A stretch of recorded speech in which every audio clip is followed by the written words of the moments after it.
Join us in today's episode as we take you to the gorgeous beach town of Tossa de Mar on the Costa Brava in Spain. We share all the info about this incredible little city, the beaches, the cafes and restaurants, the walled fortress, the lighthouse, our magnificent accommodation, and heaps more. If you want to hike, we tell you where to go. If you'd like to scuba dive, we tell you where you can do that day or night. If you want a secluded beach, we share how to get there. And if you want some great restaurant recommendations, we give you those as well. Stay listening to the end to hear us share some funny stories, even one about a famous Hollywood actress from the 1950s, which included a Spanish bullfighter. Lastly, we give you a heads up on one of the popular tourist activities that we certainly don't recommend you do. Please enjoy episode 122, all about Tossa de Mar. And if you would like to see the pictures from this episode, then click on the link in the podcast description on the player you are listening on now. Hello and welcome to the Beach Travel Wine podcast. Hello, Lyle. Buenos dias, Leonita. As I said in the intro, we are on the Costa Brava in a gorgeous little beachside town of Tossa de Mar. And we finished our long European trip in Spain, but in Tossa de Mar. So we were there to just basically chill and relax and enjoy the Spanish lifestyle, right? Absolutely. So there's lots of things that you can do around Tossa de Mar, which will give you some ideas. We didn't do a lot of them. But as we'll explain... we went out for dinner every night.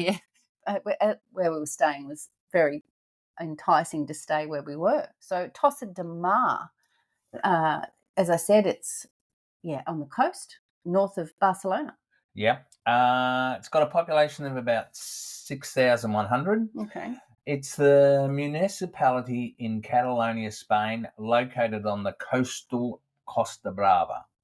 It's about 100 kilometres north of Barcelona and about 100 kilometres south of the French border. Yeah, so it's halfway. Yeah, so Costa Brava is that coastal area, north of Barcelona. Yeah, There's quite a few little different towns there. We chose Tossa. Yeah.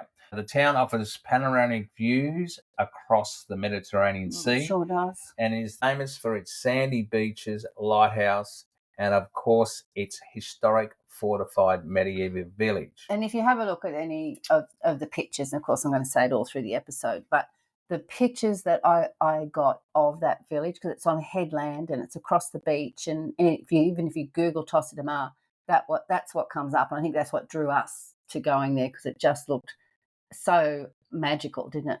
Yeah, well, yeah, look, as you said, like we decided that after the 12 weeks, which most people probably don't do, but we decided we were going to have a holiday after our vacation. Yeah. So we just thought, well, we'll book this luxurious hotel and just kick back and enjoy But one of the reasons we chose Tossa was the beaches and the view of the medieval village on top of that hill, which you're going to tell us about in a minute. Any more on the location?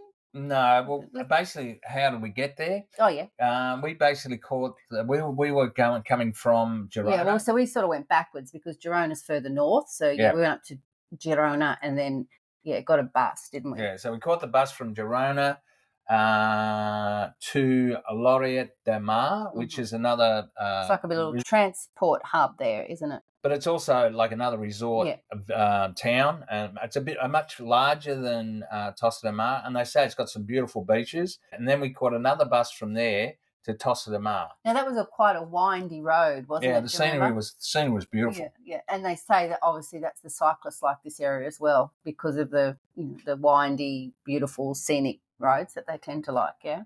Or if you're coming from Barcelona, you can catch the train from Barcelona to Blanes and then catch a taxi to Tossa de Mar, which is only about 18k. And that Blanes apparently is beautiful as well. Yep. All along the coast. It's just unbelievable. Or... yeah, if you're arriving to Barcelona airport... yeah, you can catch the bus directly to Tossa de Mar, which is what we did on the way back. We did. Well, we were going to leave Tossa and come back to Barcelona for a night so we could get to the airport on time the next day. Just to sort of, we didn't realise that you could actually get a bus directly from Tossa to Barcelona Airport. So we cancelled the accommodation in Barcelona and added an extra night onto Tossa de Mar. Yeah. And our hotel drove us in their shuttle bus to the bus station, and we basically just kicked back in the aircon, comfy. I think it was maybe an hour and a half, 2 hours max drive by the time they dropped and picked everyone up, dropped us at the right terminal. It was great, wasn't it? It was really easy. Yeah. It was it was perfect. Yeah, it was perfect. Now, yes, talking about perfect, yeah, how perfect was the hotel resort Grand Raymar? Yeah. And the Raymar is Reymar, and I'm spelling that because I don't want anybody to make a mistake and book the wrong place. I will put a link, a link of what I've got some photos of the resort, the views and the pool, and I'll put a link to the resort in the show notes. So on the player you're listening on now, go to the podcast description and click on the link to episode 122, which this one is, and there you'll see all the photos and the hotel as well. And yeah, you can click on the link to that. Yeah, so the Grand Hotel Ramar, I think we got told a couple of times it's probably the best one in Tossa. And yeah, it was a little bit of a spoil, and a little bit. Yeah, it was nice, wasn't it? Oh, yeah. Look, the hotel, it's located on the seafront on the Mar Menuda beach, a cove with crystal clear waters. We took the lift to our room on the 8th floor. What did you see? Yeah, well, and I did upgrade to like an ocean view room, and with a balcony. With a balcony, because I love a balcony. And you open the doors, and there is how long would that pool be? Would it be 25 metres? Okay, 25-metre pool with all the sun lounges, and they've got, as you said, automatic shade covers that come out, and there's a jacuzzi down there, and then the bar to one side, and then beyond that, you can see the beach and the ocean that stretches for miles in front of you. Now, the little beach, you can hire the sun lounges and the sun chairs. It's really easy to get to. You go down the lift and down another lift, and you basically cross the road and you're on the beach. And it is a bit pebbly, though. And then the beach has got like a cafe right there. I think that was the first one we went to. So it sits on the beach. It reminded me of the one at Tarragona, actually. It has that feel about it. Yeah. So it's actually, on the sand. You see, you're on the beach there, and there's a walkway behind it. And then there's these jutting rocks sort of coming out of the ocean at one end of the beach, and very picturesque as well, isn't it? Yeah? Yeah, like a little cove there, and little boats bobbing up and down as well. Well, it reminded me a little bit of Amalfi, like where the rocks out in the ocean. So, but nicer. Well, it was just beautiful, and I remember talking to someone about that cafe, or someone we come across, and they said that in that cafe on the beach there, the food was really good. Yeah. Actually, that was a guy that we met at the Irish bar when we went to watch the football. That's right, and he had a wonderful night there of singing karaoke. I remember him. Yeah, I remember him telling me about it because we're watching the football with him. So with our hotel, we also had a buffet breakfast. Yeah, and they also had a restaurant at night. And we had a set menu there one night as well, which was fabulous value. It wasn't cheap, but I think it was like 5 courses and a drink, and the service was great. It was just it was really nice. It wasn't food. Dear though. No, it wasn't dear. But I've just got written here, food, service and views for the buffet breakfast, 15 out of 10. Yeah. It was that good. The room was good. It was a nice big bathroom as well. Great shower, big shower, and had all the toiletries and stuff. Some of the other places we'd been through in Europe, they bit scabby with giving you toiletries and things like that. But they had plenty here. They replaced them every day. Yeah, well, the rooms were serviced every day. Every day. We actually had to put a couple of, because we don't necessarily need but they had room service every day. But they do that. The quality of the toiletries was well above average. Yeah, it was great. And the rooms were large. Yeah. I mean, really, it was really what we hoped it would be. It was. And you reckon it was one of the best buffet breakfasts you've ever had? Oh, absolutely. Yeah. And there was different sections where you could you have the breakfast. We could sit upstairs, and you've got some gorgeous pictures. And also on Instagram, Beach Travel Wine Instagram, go to the story highlights, because I think I did a really good job of the stories that I took in Tossa de Mar, and I show you the view from the balcony, and then I show you the view from the hotel, and then I show you going what we're going to talk about in a minute, but the different beaches and that sort of thing. So yeah, we're probably going on a bit about the accommodation, but we did love it. And the bar was great. It was cheap.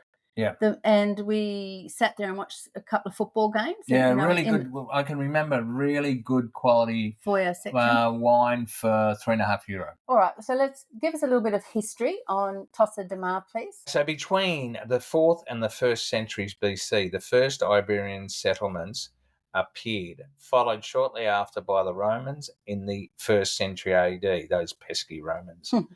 In 966, Tossa was ceded by Count Miro of Barcelona to the Abbey of Ripoll.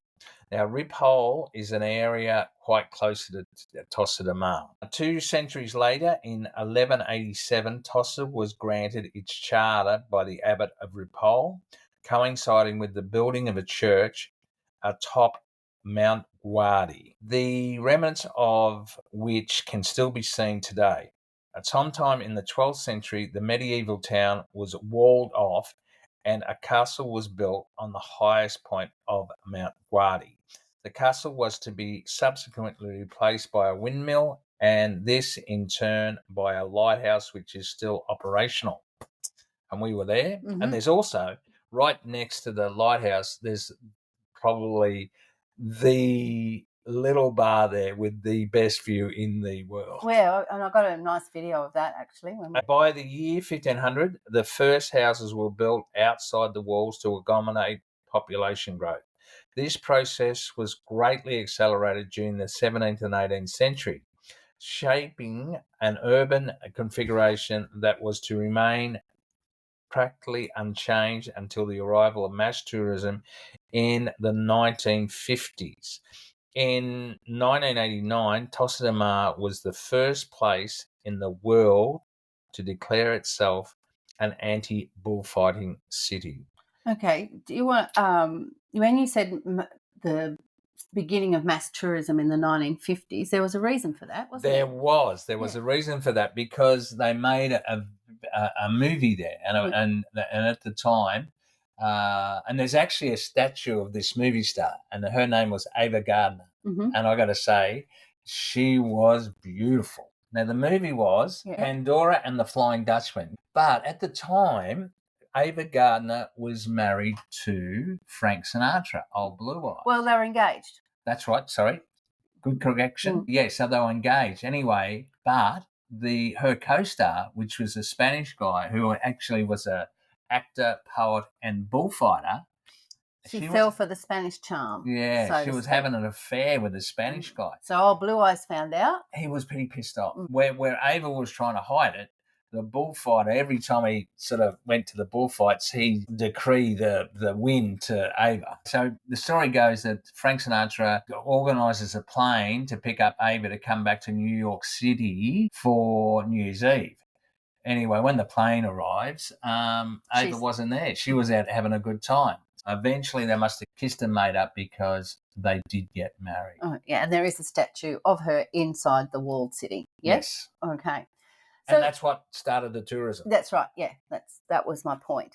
So it has a few features, Tossa de Mar. We've sort of mentioned a few of them briefly, so we might talk a little bit more about them now. So it's obviously tourism for the beaches, right? Yeah. Yeah. One main beach and sort of two smaller ones. So the main beach is Playa Gran, which is obviously Grand Beach, big beach, and it's quite long, isn't it? Yeah, it's 380 metres long and about 60 metres wide. Well, I was going to say, it is wide and it's flat and it sweeps around from basically where we are up on the one side of the bay all the way around to the bottom of the old fortress there. Yep, yeah, that's right. Yeah. And the other beach, which is right outside our hotel, is called the La Mar Menuda. And then there's another little secret cove around, if you go all the way through the old town and right on the other side, you can see it from the city walls. What's that one called?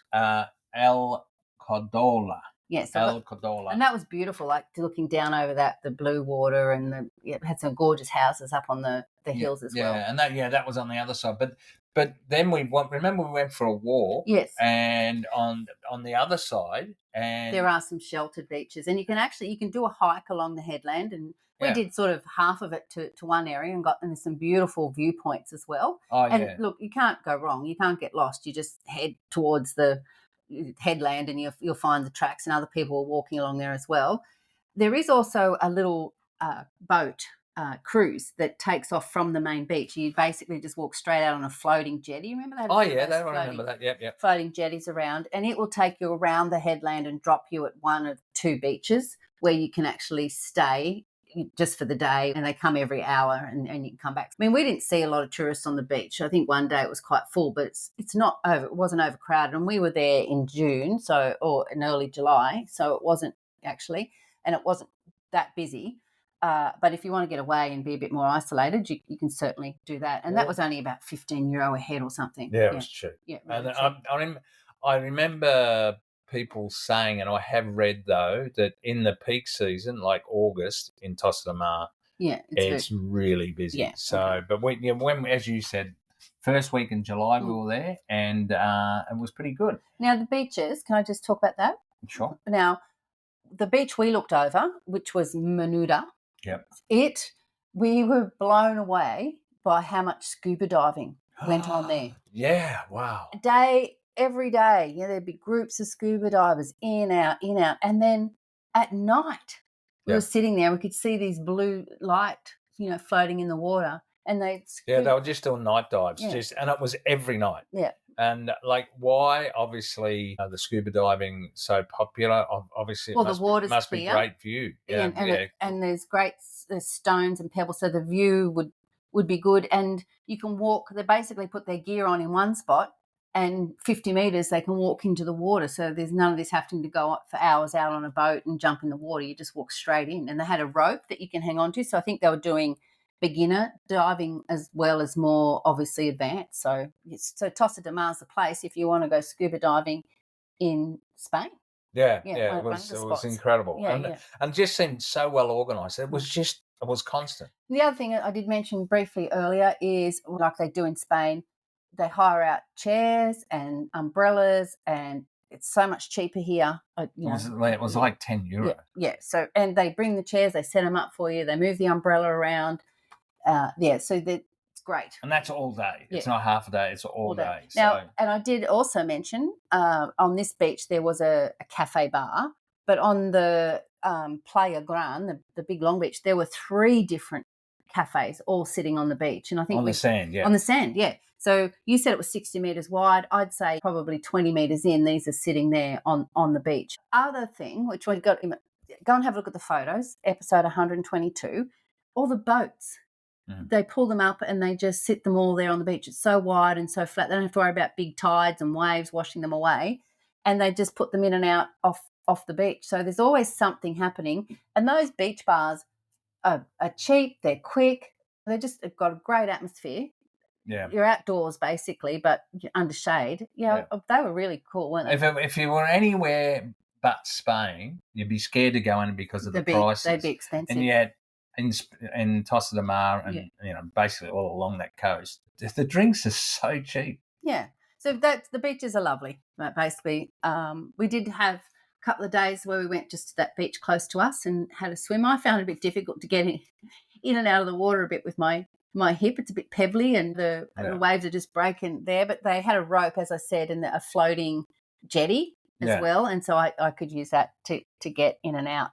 Now, obviously, we're talking about the beaches. At one end of this beach ground is our hotel and other sort of accommodation places, and then at the other end is the Villa Enciente, which is the walled fortress, the old town. Yeah, that we a castle. That's what it looks like, doesn't it? Yeah, and there's a great big wide sort of walkway up to it. Oh my gosh.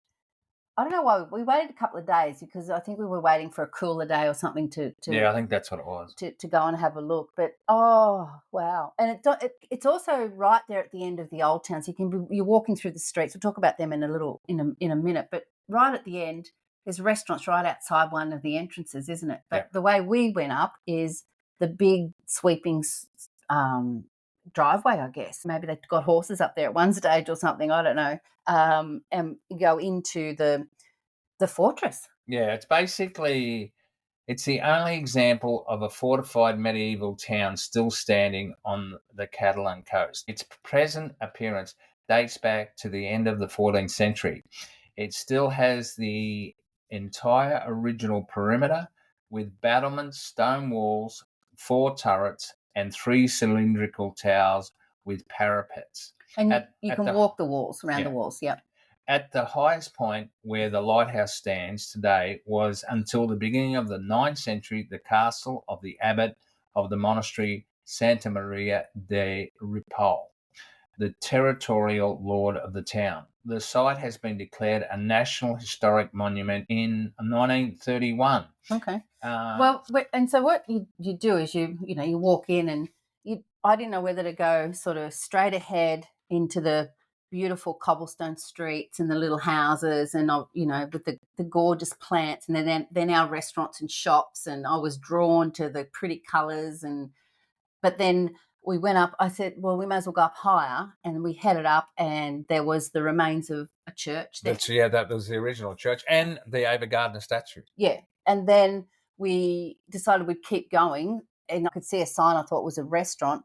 So you head up. It's an easy walk, but it's quite cobblestoney, like a little bit rough, and you head up around the headland, and you're looking back down over that other beach at this stage, and the sheer cliffs all the way along the coast, which is just amazing.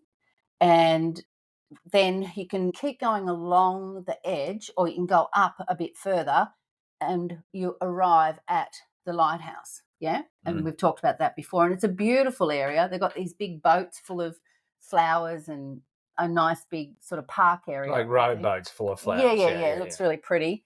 And you can go in, and there's a museum there as well. Yep. And the big lighthouse, which is still standing there. And as you mentioned before, this cafe restaurant right clinging basically On the edge of this sheer cliff, and there was no one there. It was unbelievable. We sat there, and I just said, we've got to have a drink. You just got to sit here and take this in, because it was a still day. The ocean was flat. There was a slight breeze. It was magical, and I've got a beautiful video of that on Instagram stories on Tossa. Go and have a look at that, and obviously some nice pictures. Well, as you said, when we did arrive, there were school kids there, right?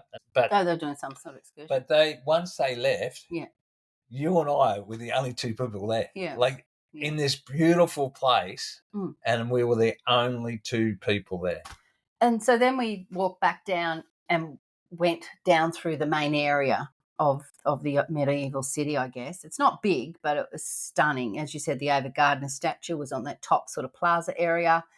And then we came across these artsy shops with all their wares outside, and the gorgeous cobblestone streets, and the little side streets with the steps that go up, and the vines growing. And there was a restaurant on one side that had wisteria growing over it, and an outdoor terrace. And then you just go a bit further and get up on the city walls and walk around a little bit more, and then you come down and there's another restaurant, and we sort of followed we just wandered, didn't we? Found another little pathway, and we sort of ended up back through a tunnel at the other entrance. It was magical. It was picture perfect. It was jaw dropping, even though it wasn't big. The flowers and the vines and the shops and how well presented they were was just like jaw dropping. Yeah, it was like, beautiful. Wow, this is beautiful. So that was what they call the Villa Vella Enciente, which is the walled city. And then that was built before the old town. So once there was too many people to fit inside that, they started building the old town area, didn't they? That's right. Yeah, and that's just as pretty, in my opinion. I know it's got some touristy shops and that sort of thing, and what would it be? The beach and 2 other streets, and a few others coming off it. It's not a huge area. But once again, there are some main streets, but there's other little ones that sort of meander off there, and you can go up some stairs, and around a corner you'll find another little restaurant or another little cafe. And we found some really nice places. We had some fabulous meals. We found a really nice Japanese restaurant. Yeah. We didn't often eat right on the front. We sort of went a couple of streets back, and and found some places that were really nice. So the Japanese restaurant was called Goku, was it? Yeah, Goku. Yeah. Again, we couldn't believe that particular restaurant. The food was fabulous, Japanese. We just felt like something different, and we actually went there 2 nights. Yeah. And we couldn't believe. I think the wine was like €2.50. Yeah. Like, it was ridiculously cheap. Mm. Then we spoiled ourselves and we went to Giovanni's and we met Giovanni. Yeah. And he was, what an operator he was, and just a class act. That was the one. It was up a bit closer to where we. Yeah, that's right. Yeah. But all sort of right next to our hotel, the road that went along you sort of had the beach side of the road, and then on the other side of the road, there was just one restaurant after another, after another. So what would you say to be probably a kilometre max, if that, from our restaurant into town? Oh, not that far. No, but about that. Yeah, you're probably right. And how many restaurants would there be along that? I don't know. Well, there's nothing else there apart from restaurants, and they all look good. And how many menus did you eat? Oh, Leanne, I was doing it for research. Anyway, Leanne's having a go at me. Go on, tell her why. I will tell you why. Because it would take us nearly an hour and a half to get to dinner because Lyle stopped and read every menu. I'm sure he would have known them off by heart. I should have. I don't know, like you could take a photo, right? And then you can go and sit somewhere and read the menu, but no, you had to read it. But I didn't realise we were in a hurry. I thought we were on holiday. I was thirsty. Oh, fair enough. Yeah. Okay. Yeah, but just what we did have at, just to go back to the Italian restaurant, Giovanni's. Oh, yeah, we had that. We had the spoil. We had the lobster paella, which was a bit messy, but the food was beautiful. Yeah, it was great.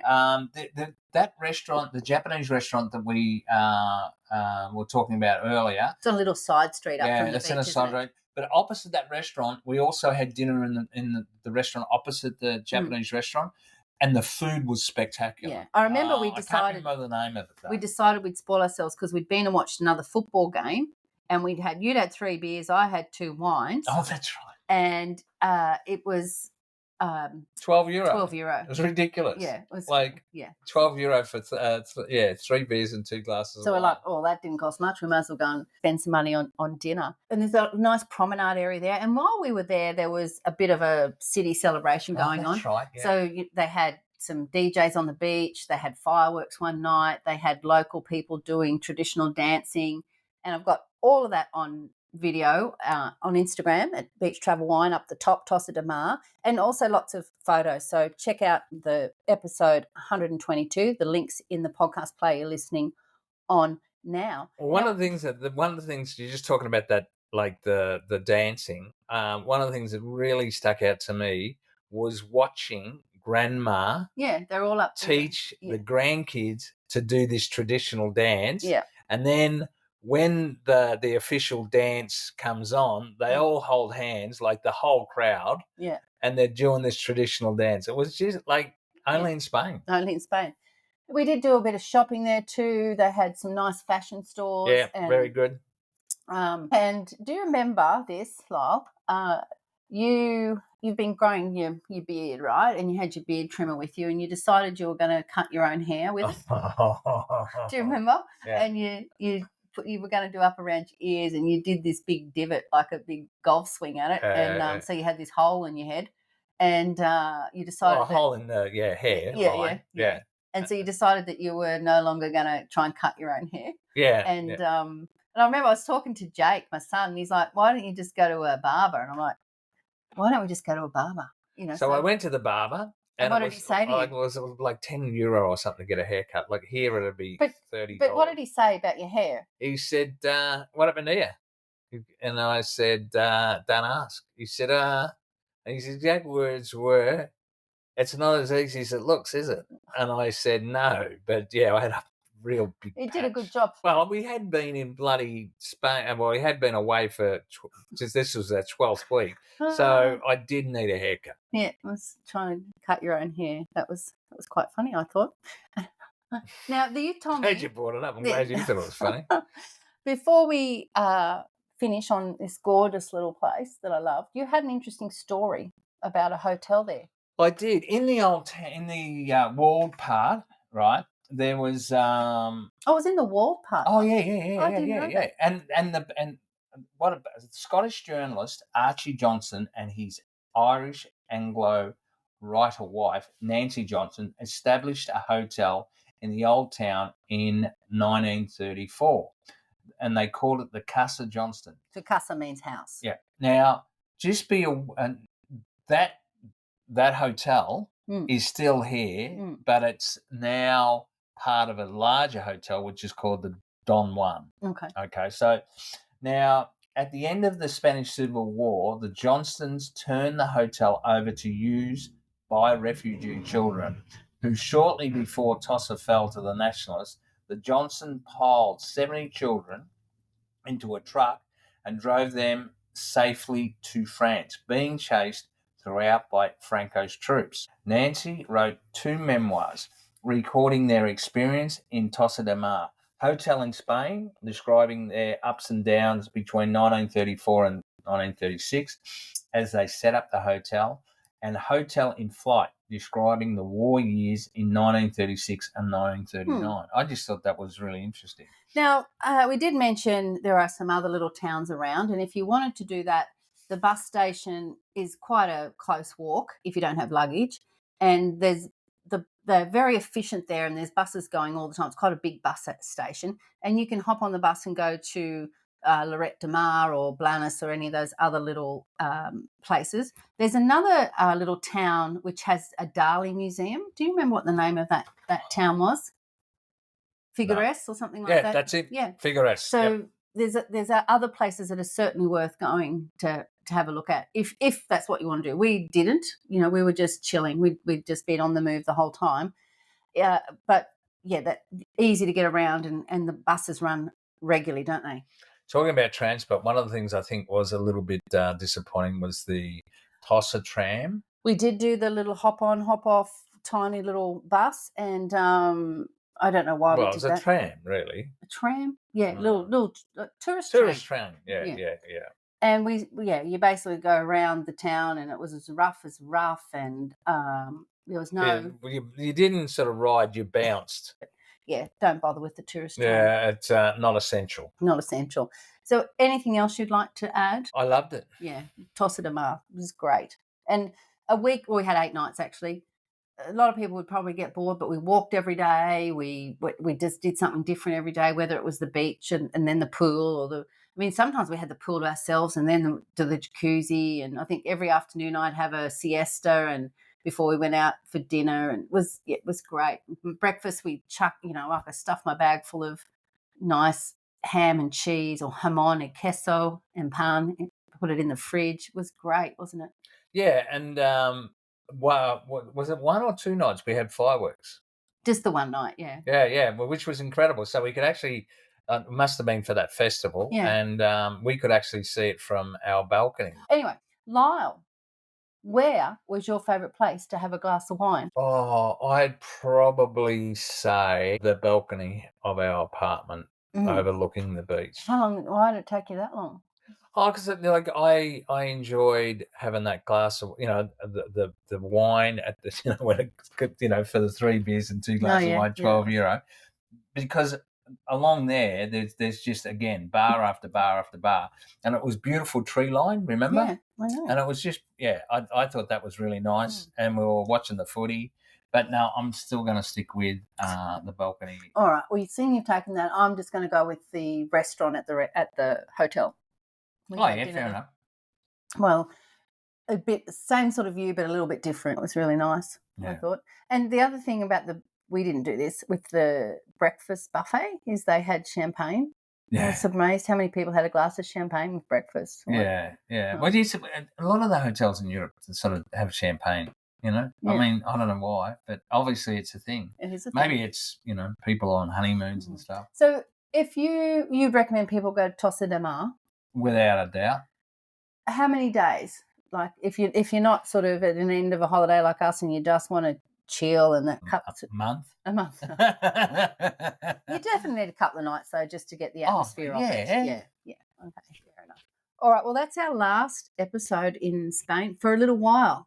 Yeah, we've got a few. We're back in Australia with our next podcast, and we've got a few surprises coming up before the end of the year. So if you want to see the pictures from this episode of the hotel, of the beaches, of the old town through the day and the night, the cafes on the beach, go and have a look at episode 122. As I said, on the podcast player in the description, there's a link to that, and I'll have a link to the hotel as well. If you want to get some video that I took of us walking around the streets, Lyle, reading the menus, walking up into the old city, the beaches, all that sort of stuff, the cafe at the lighthouse, it's all there on Instagram, Beach Travel Wine, and the story highlights to Tossa de Mar. So, well, it's goodbye from me. Adios, amigos.